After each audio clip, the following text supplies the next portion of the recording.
যেমন কথায় আছে, গাছে উঠাই দিয়ে মই টান দেয়, এই মুনাফিকরা কিন্তু আপনাকে গাছে উঠাই দেবে, গাছে উঠাই দিয়ে মই টান দিয়ে দেবে।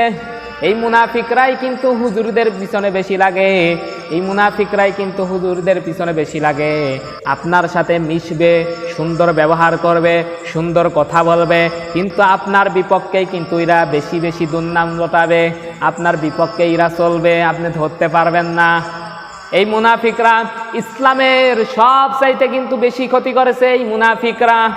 ভালো করে মনোযোগ সহকারে শোনেন, ইসলামের সব চাইতে বেশি ক্ষতি করেছে এই মুনাফিকরা।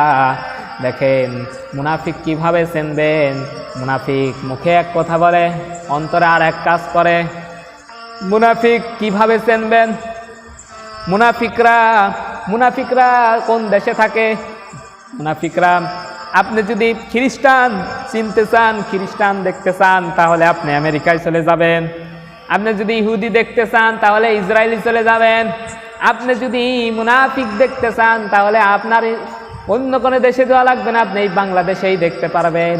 কারণ এই বাংলাদেশেই কিন্তু মুসলমান বেশি, আর মুসলমানের ভিতরে মুনাফিকও আছে অনেক। এই মুনাফিকদের কারণেই কিন্তু দেশের অবস্থা 12টা বেজে গেছে। মুনাফিকরা বিপর্যয়